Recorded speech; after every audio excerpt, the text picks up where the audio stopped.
begin with in Matthew chapter 1. If you go to verse 17, it says, thus there were 14 generations from Abraham to the captivity, 14 generations after the captivity, uh, but to I forget what the actual thing is, but Mhm. there's 14, 14, and 14. Actually, let me just read it. Okay.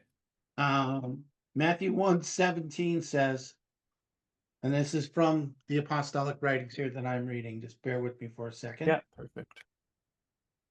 Yeah, and I'll link. I'm going to link in the description. Maybe is Amazon a good spot to the book to link, Yes, and then absolutely. and I'll put a link to your website, onefaith1peopleministries.com as well. Thank you. Thank you very much. So it says, therefore, all the generations from Abraham to David were 14, from David to the captivity of Babel were 14, and from the captivity of Babel until the Mashiach were 14, or 42, 14 times 3. 14 is even the gematria, the numerical value of David. And so Matthew, who is Jewish, is writing about him as the son of David, the son of Abraham, and is very deliberately putting those generations in 14, 14, and 14.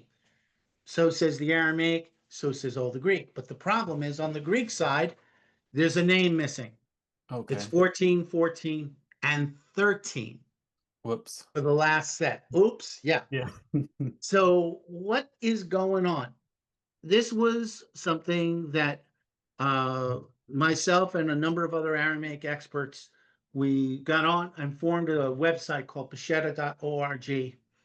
And somebody wrote and said, why is the Joseph in Matthew 1:16 described by one Aramaic term, Gaura, and the one in 1 verse 19 is by a completely separate term, which is Okay. Allah, which is husband.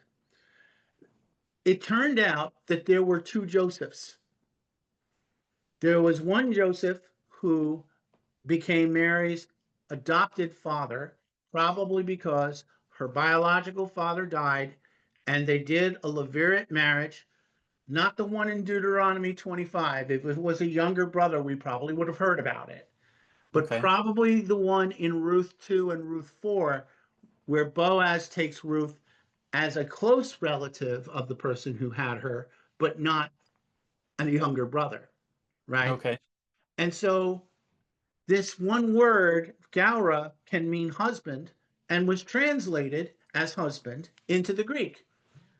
But gaura also can mean, get a load of this. It can mean father, it can mean protector male, like it can be a son, it can be a nephew, cousin, and so on. Okay. So what happened was these two Josephs were combined into one, which made it sound like there was only 13 groups in set three. But if one Joseph is Mary's father and the other one is her husband, now they're not on the same generational line. And so only the Aramaic had this answer. Now, to be fair to the Greek, the word there in both 1 verse 16 and verse 19 is aner, and aner can also, like gaura, be any protector male. But the problem is, by the time they got to putting the stuff in Greek, anything Jewish or Torah was out of style. They didn't want to think about it, so they didn't link it to the book of Ruth, whereas the Aramaic believers did.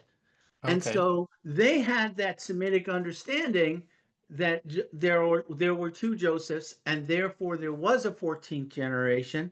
It was hiding there all along, but it got miscounted. This is a huge proof, right?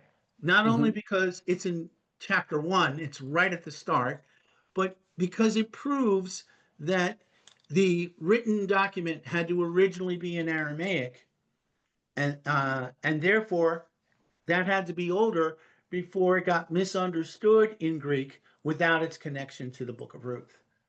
Okay. Okay, good. Yeah. So that proves that the Aramaic in that case had an original reading that got misconstrued in Greek.